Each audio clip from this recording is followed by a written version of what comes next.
Hello, my name is Mario for X Bodybuilding, and welcome to the channel.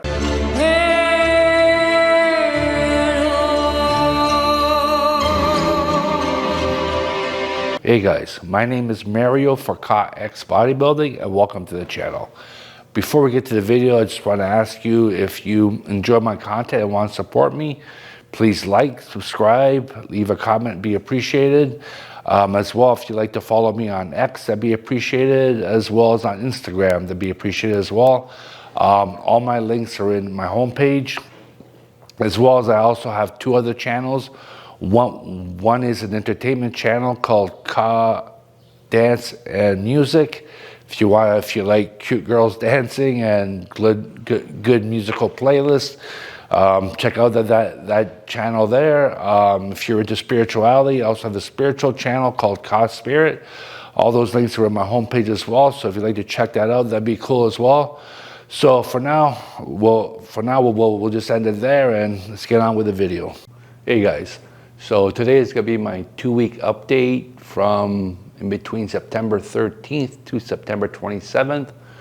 So as usual, I'm going to start off with talk about the IFBB, what happened in the last 2 weeks, what's got my attention and all that.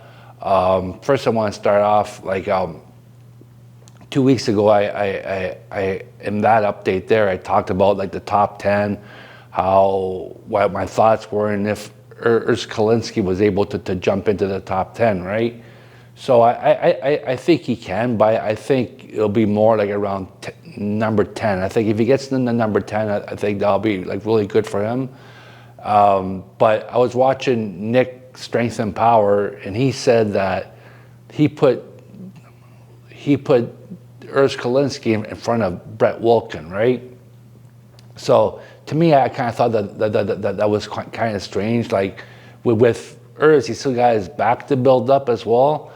So I mean, I think it'll be awesome if he gets number 10. I don't see him beating Brett Wilkin. So I know I didn't give no solid predictions last time, but because the top 4, you know what I mean, and even more than that, you can even say the top 6 is it could be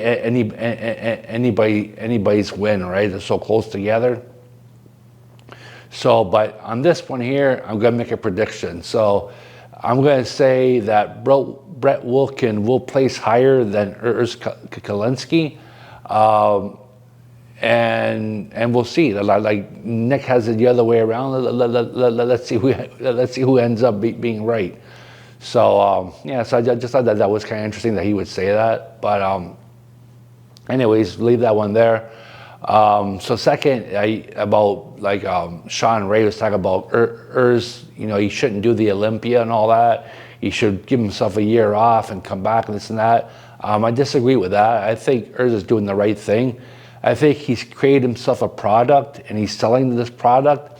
And I think a lot of people are appreciating that. I think a lot of people are appreciating that he's showing up. And you know what I mean? I think most people don't have any fantasies that he's gonna win or anything, right? And possibly not even end up in the top 5. I think people are just happy to see him compete and to see the guy show up and all that, right? So I hope. So I'm happy he's doing it. It makes it more fun, and I think this year, if he gets number 10, I think that'll be awesome for him. And then next year it's going to be a whole different story. He's going to have time to build up his back and all that.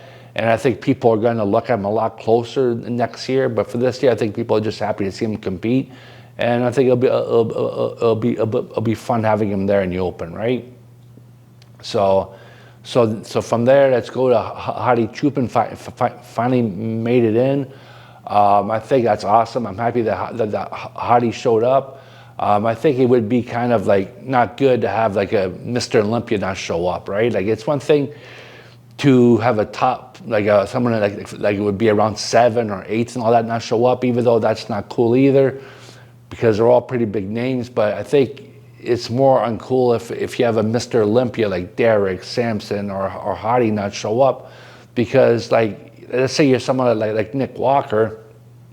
Let's say you end up. Let's say Hadi doesn't show up, and then let's say you're Nick Walker and he ends up in 3rd spot, right?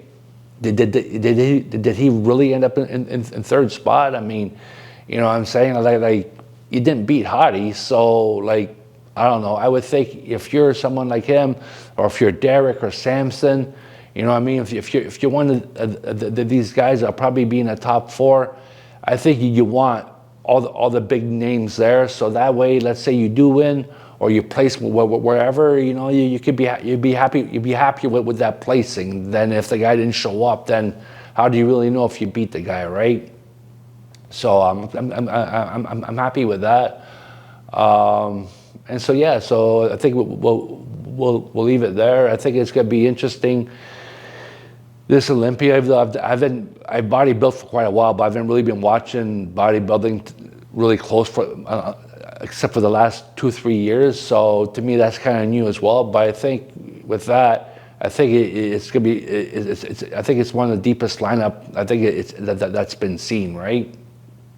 So I think it's going to be really interesting because you never know what can happen. You know, you got Martin, you got Andrew, you got Brett, you got good Vito. Like I mean, and even like let's say Reagan Grimes, the guy's got an awesome structure. If he comes on with everything firing at 100%, we don't know what he can do, right? So I think everything is up in the air. So I think it's going to be an interesting Olympia. So yeah, so we'll leave it there. Now I'll talk about me. As you've noticed that my cheek is back to normal.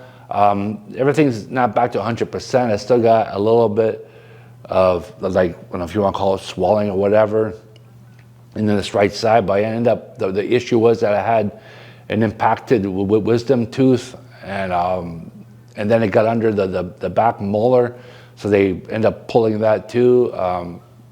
You know, like I wasn't very happy about that, but whatever. I took the doctor's advice, and that's what we did. So now basically is to build everything back up. Like my body, it wiped out my body. I mean, I was on antibiotics and some strong antibiotics as well for like, well, some normal antibiotics for like, I think like 8 days, then some strong antibiotics for another 7 days.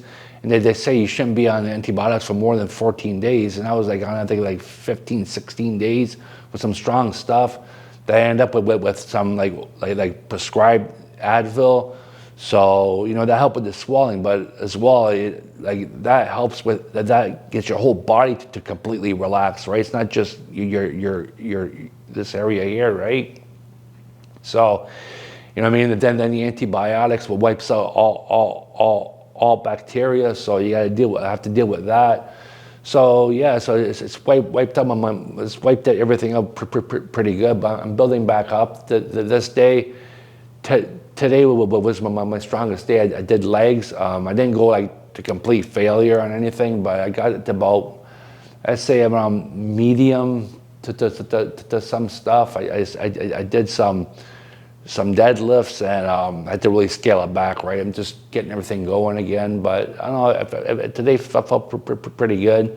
We'll see what happens next Saturday when I do legs again, see the progress I get. But yeah, I'm just taking things slowly, and hopefully I get back to where I was sooner than later, right? As for my cut, that's finished. I finished it last weekend. I ended up weighing in, my lowest weight was 204 pounds, and I started 5 months ago, May 1st, at 251 pounds, so that's 47 pounds I lost. I enjoyed it. I enjoyed the whole experience. I got to learn a lot. So now I'm back to, now with my diet now, it's not gonna be like I was before. Before I think I was just too heavy. I mean, it served its purpose, but I'm not gonna go back to that level there. I think it was too heavy. So now I'm going to keep my calories. I'm still going to monitor my calories. And not like when I was doing my cut. My cut, I would mark everything that I did that day and see what I was doing. But now I'm just going to make sure I stay, like I say, the days that I work will be around 2,500 calories. And the days that I work, days I'm off where I work out, it's going to be around 3,500 calories. So I'm going to stay in that area there. And I think it's going to keep me pretty low. So my thoughts are, like right now, like this morning I weighed in at 206 pounds. So I'm thinking, let's say next year, May 1st, I'm going to do another cut. Let's say I'm weighing in at 210 pounds, right? So in those 5 months there, if I could lose 30 pounds, not even 47, if I could lose 30 pounds in those 5 months there, it's going to put me at 180 pounds. So I'll be like very minimal fat. Like, I don't know how I'll look, but it'll be a lot less fat that I have on right now. And I'll look a lot more cut, a lot more chiseled, right? So I think next year's cut's gonna be pretty interesting.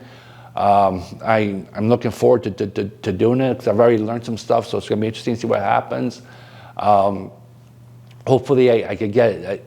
Hopefully I start putting on some more muscle within this bulk now. It's gonna be interesting to see what happens. My body's always changing because I'm fixing a lot of old issues. So I gotta take that into consideration. You have to heal and grow, heal and grow, heal and grow. So it's always like a circle, right? So it's not like I'm like healthy and I'm always progressing. It's like I have to remove old injuries, so you gotta scale it back, then move forward, scale it back, then move forward, right? So it's a lot of work, but at the end of the day, it's well worth it. I mean, I'm weighing in at 206 today. I've never looked this good, even when I was in my 30s, right? So, anyways, so yeah, so everything we're working out good, and next year, like I said, in my 30s, I was weighing around 190 pounds. So I think if I lose, let's say even just 20 pounds next year, I'll be looking way better than I was in my 30s, right? And way stronger as well. So it'll be interesting. And that's one other thing I want to talk about too is I like you hear guys say like, and people mean it as a compliment. I understand that. They'll say, oh, you know, how old are you? And I'll tell them how old I am. Like, I'm 57. They're like, well, you look pretty good for your age. And, you know, they mean it as a compliment, which is fine. But I'm thinking to myself, well, how many 20-year-olds that I know that could do what I do in the gym? Not that many. So looking at it that way there, like, I don't see how the age really is an issue. I mean, when I was in my 20s, I wasn't pushing what I push today, not even close, right? So I think that comment there, you know, as much as it is a compliment, it's meant in a good way, and I think that's nice. But I think it almost does like a disservice to you as well as an individual, because if you're stronger in your 50s than you were in your, say, your 30s, and does it really matter? Because you're stronger now than you were. If you're more flexible than you were then, does it matter? If you know, I mean, if you're more mobile than you were then, does it matter? So, yeah. So it's about bringing that your attention. I mean, you know, I mean, if you're in your 50s and your 60s working out, to me, my opinion, just keep doing better. That's it. Like, who cares about your age? You're at a certain place.